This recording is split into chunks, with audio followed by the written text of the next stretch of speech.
Good morning, junior students. This is Dr. Amjad Latif Dabba, your drama instructor, and for today I am to explicate to you Act 1, Scene 5 of William Shakespeare's best ever written tragedy, that is Hamlet, the Prince of Denmark.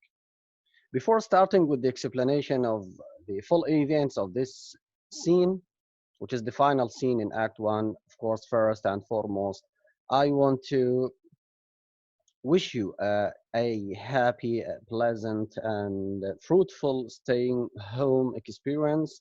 And really, I am hoping that you, your family members, and all your loved ones are all safe and sound from the throes of this COVID-19 pandemic, which is spreading all over the world so quickly.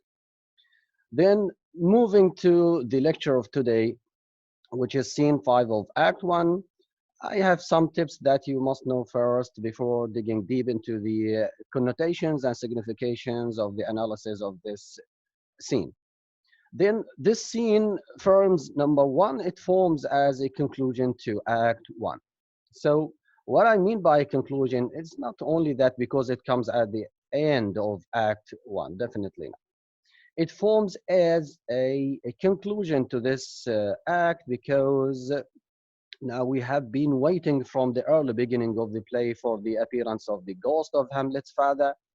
And also, we were all living in a very tensious suspense, waiting for what will happen between them when they will first meet together.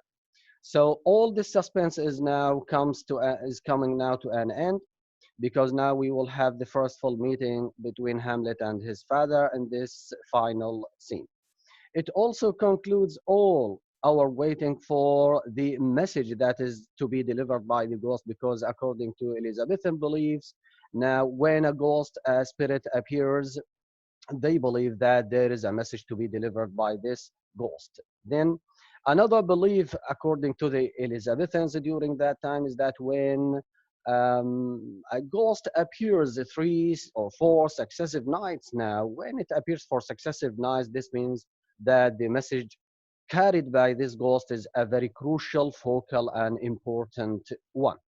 Then also, the Elizabethans believe that the ghost has a message, and this message is not to be delivered to anyone except the person who is meant to be hearing that message. That is why you have seen that priorly and before this scene, you have seen that the ghost refused to tell his message to Marcellus the god, and then also, for a second time, the ghost refused to tell the message and to deliver his message to Horatio, although in spite of the fact that Horatio is the closest friend of Hamlet. Then, because of this, we were living in really anxious and tense suspense, waiting for the message of the ghost to be delivered to Hamlet, and then to know what are the ingredients of this message and why it is so focal and important. Then, in this scene, we will have the first full meeting between Hamlet and the ghost of his father for the first time. So this scene really forms as a conclusion to the whole act, which is Act 1. Then also number 2, you can say that scene 5 of Act 1 can be subdivided into 3 parts. The first part is when we will have a night watch. That night watch, you will see that it comprises the 3 characters. The first part of this scene comprises 3 characters. Marcellus the god, Horatio, the closest, dearest friend of Hamlet, and Hamlet himself. They were all waiting, having a night watch, then waiting for the appearance and reappearance, in fact, of the spirit of Hamlet's father. That is why you see that even the scene starts and begins, it opens with the same setting of Act 1, Scene 1. It is again in the castle, and we are in another part of the fortifications, that is the castle battlements of Elsinore, that is in Denmark.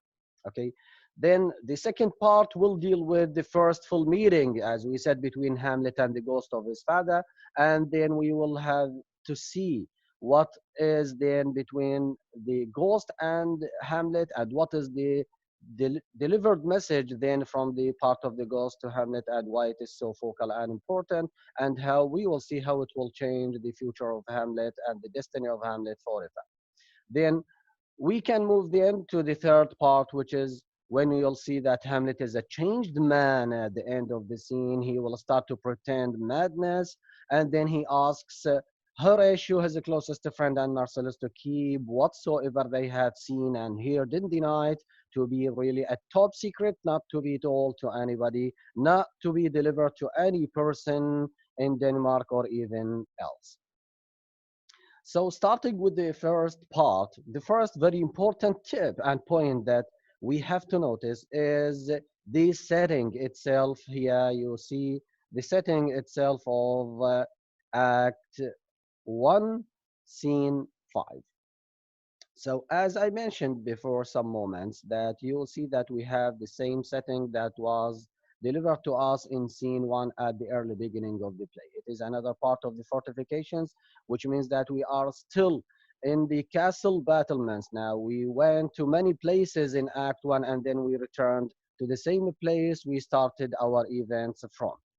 So if you remember, we said that this castle battlements, of course, means that we are foreshadowing, we are anticipating, we are expecting wars and problems, and of course, internal problems that are to take place inside of the Kingdom of Denmark, and more specifically, to take place inside this castle, the castle of Elsino, where Hamlet lives with the Claudius's uncle, his mother, and his friends, etc., all the other characters who are Danish characters. So the significance behind this is that now we also have, as I said, the same setting of scene 1. And you know that the setting comprises of time and place.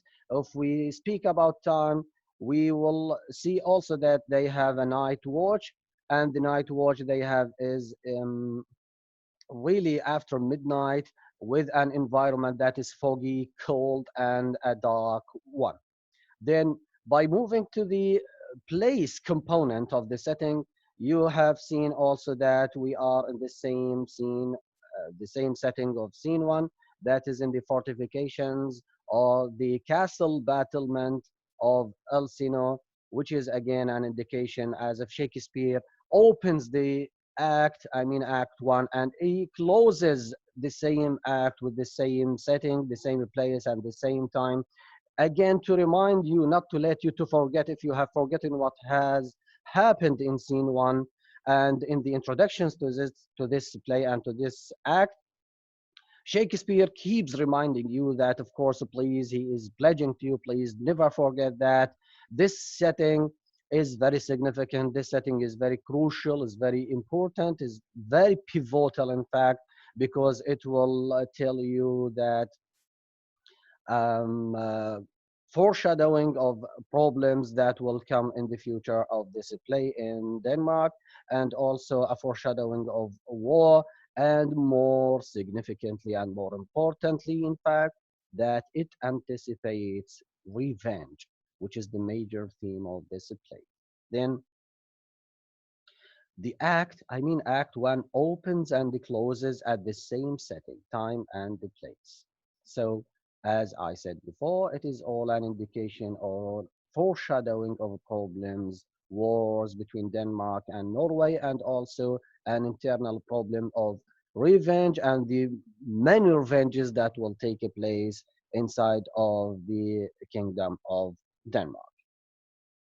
Then you will see that scene 1 introduces this notion of revenge and this foreshadowing and anticipation of wars, problems, and revenge. And scene 5 of the same act further develops it and sets the reason behind such future problems. So all the problems you will see will be, I mean, the cause of the problems will be revealed in the second part of scene 5, as we will see later on. So by starting with the scene itself, of course, let's first start with giving you an outline of the events that will take place in this scene in which you will see that Hamlet is sitting alone with the spirit of his father. The ghost now of Hamlet's father will reveal all the details of his murder at the hands of Hamlet's uncle Claudius. Those events that we were really waiting for from the early beginning of the play, even from the beginning of scene one of Act One. All these waitings made us so living in a very great extent and degree of suspense. Now all this suspense will be revealed to us, and we will be listening as Hamlet is listening to the message to be delivered by the ghost of his father. Now everything will be revealed in the final scene, the concluding scene of Act One. Then you will see that Hamlet vows and swears to get revenge and vengeance over his uncle Claudius for the murdering and the killing of his father. Then the spirit, I mean, Hamlet's father warns Hamlet not to hurt Gertrude, in spite of the fact that you will see in this scene that, as we have even seen indications before in the previous scenes, that she is having a part in the plot, in the, let us say, in the treason against her ex-husband.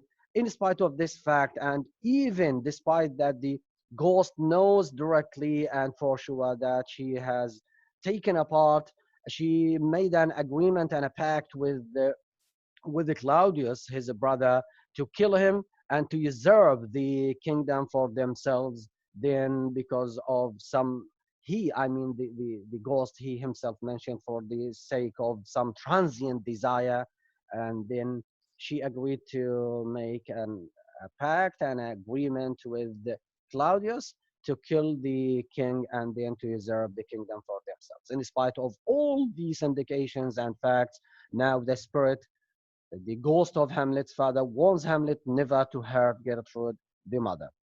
Then Horatio, Marcellus, entered and find Hamlet as a changed man. He is now really not the same Hamlet that we have seen before, as you will notice at the end of this scene.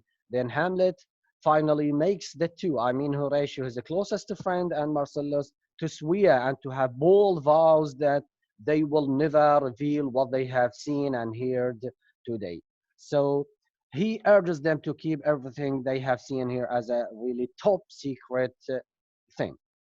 So then this scene now follows with little break from the last scene, in which we have seen a domestic, let us say, meeting between Polonius and his sons Ophelia and the girl, and Laertes the boy.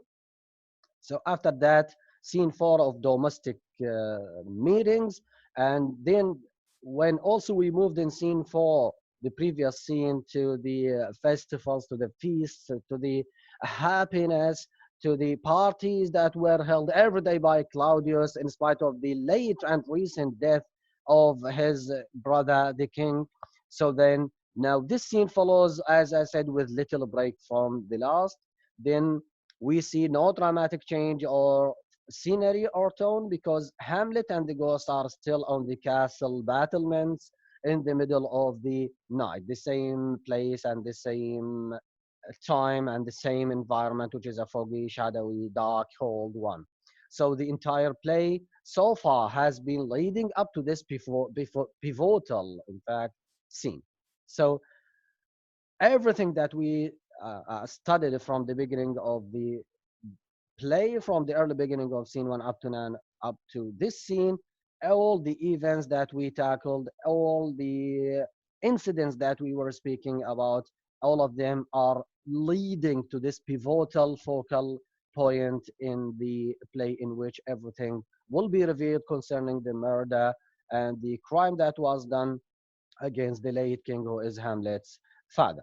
Then, before starting with what the ghost will deliver as a very important message to his son and asking him to get his vengeance, then, and to make his even spirit to rest of the sins that were committed to him in the life. So before that, we have to take and to give a note to staging of spirits during that time, because Shakespeare had his own theater, the Globe Theater, as well as there were many great number of theaters during the Elizabethan times because of the flourishing of drama as a literary genre during that period of time. So, in spite of that, they add little accessories and decorations. Okay, they are not like the theaters that we have nowadays. Okay, so they are fully equipped with everything. No, on the contrary, theaters during the time of Shakespeare were really simple buildings with no, or at least little, very little accessories and decorations. So it was not that easy to stage, let us say, spirits and supernatural elements. So how it is done, let us see now. I will tell you about the staging of spirits during the Elizabethan period of time.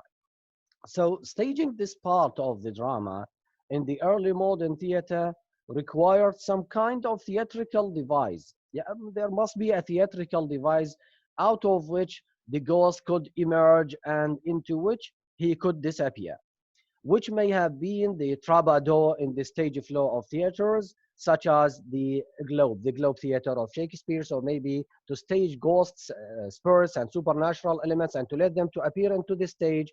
Okay, they must ascend.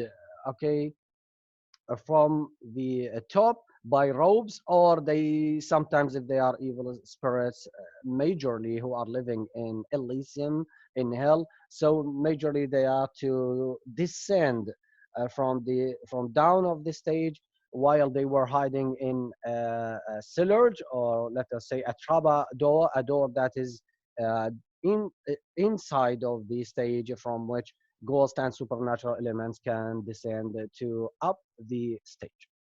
So otherwise, the actors would have to move from one part of the stage to another so that the audience could accept the scene change. Then, this simple fact of placing a ghost on stage was somewhat daring during Shakespeare's day. A newly Protestant, why daring? Of course, I mentioned here that the placing of ghosts and spirits during the time of Shakespeare is daring, a daring experience. Now, it's really not that easy, not only by means of decorations and accessories, they were in lack of them. No, but also during that time, if you remember in the introduction, we said that now King Henry VIII started a new type of religion. He started to gain his needs of marrying another wife for the sake of having a male heir to the throne of England. He started a new act of supremacy.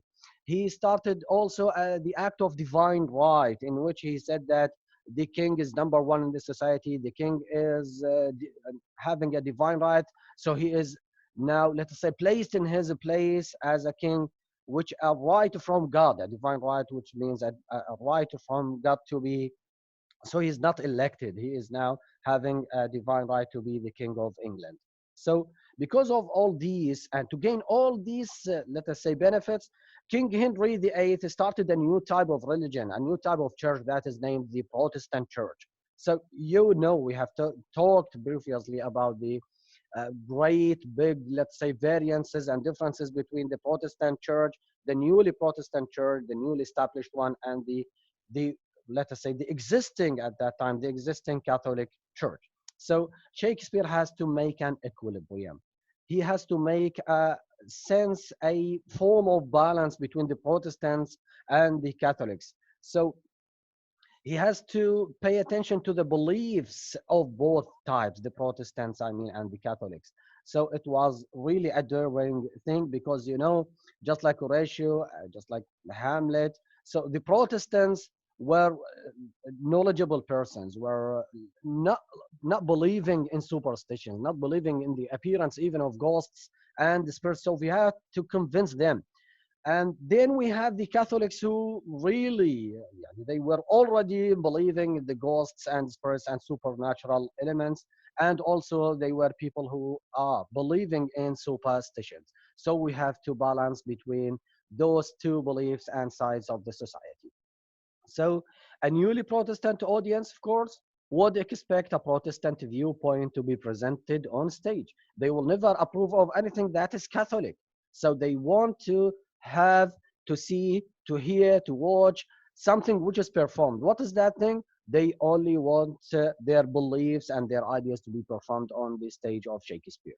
So then Shakespeare accommodated that expectation of the Protestants by having Hamlet and Horatio to be students in Wittenberg University, which was a 16th century center of Protestant thought and education, with a scholarly respect for reason and a disregard for superstition and myth.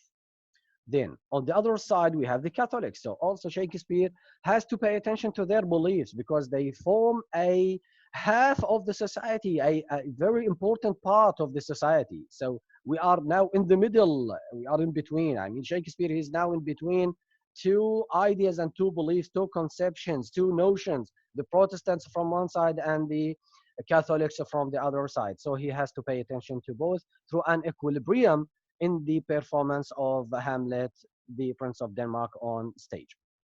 So then, for the Catholics, now, for the older Catholic view of hauntings and spirits and the belief in the purgatory, those beliefs are integral parts to the Catholic belief, in fact. So that is why Shakespeare made also those superstitions. He made this Catholic view of hauntings and spirits to be, and even their belief in the purgatory, all of them to be integral parts of this scene as well. So he made really was, Shakespeare is really clever. You will see this in many instances in the play. So really Shakespeare was setting his cleverness in making this balance and equilibrium between the Protestants and Catholics. And of course, this was done by Shakespeare for many reasons. One of them is that he was a playwright, and then he was having a sponsor, and his sponsor is one of the royal family members. Okay, so because of this, now Shakespeare now is a playwright. He wants to be famous, number one. So of course, he doesn't want to be famous just according to the Catholics and not, of course, according to the Protestants alone. So he wants to be famous for all of them. Then, because of this fame, we move to number two. Because he is a playwright and he has his own theater, the Globe Theater, okay, he is a man who wants to make money out of his dramas, out of his plays, out of his performances, okay. So that is why if he acts, if he performs something that is only applicable to the Protestants, he will lose half of the society, who are the Catholics. And if he will just pay attention to the older beliefs of superstitions from the part of the Catholics, he will also lose his Protestant audience. So that is why Shakespeare was so clever in making that equilibrium and balance between the beliefs of two. And the number three reason, which is so important and which was really a focal point during the time of Shakespeare in the Elizabethan era of time, is that he must pay attention to both beliefs to escape the punishment, because we all know during that time that the Protestants started to trim anything and everything that is not applicable to their beliefs. So to escape the punishment, to escape the cuttings that are done to the place during that, and I mean dramas, the place during that times, okay, Shakespeare made use of his wit and the cleverness in paying attention to the beliefs of both sides of the audience, both sides of the society, the Elizabethan society. So he was cleverly playing on the beliefs of both and paying attention to the beliefs of both the Protestants and the Catholics. Then we have also to keep in mind that this play, Hamlet, was written during the Reformation in England, when the Catholics and the Protestants ideologies were varying and vying for dominance. They were having a battle between them. Who is to be the leading supremacy, the leading power, the supreme power in the society? Who is to rule the society? Who is number one in the society? So there was they a battle between the ideologies of both. Okay, it's a battle of minds. It's about battle of beliefs and ideas and notions. So then they were vying for dominance in people's minds. Horatio now brings the voice of a scholarly reason from Wittenberg. He is so hard to believe in the appearance of ghosts, and as we have seen all in the beginning of the play in scene one. So they believe only in tangible things. They never believe in the intangible ideas and notions, just like the transcendence things, the transcendence ideologies and notions. They only believe in what is applicable to the five senses of a human beings. They believe only in what is tangible, what they can see or hear or taste, etc. The five senses. I mean.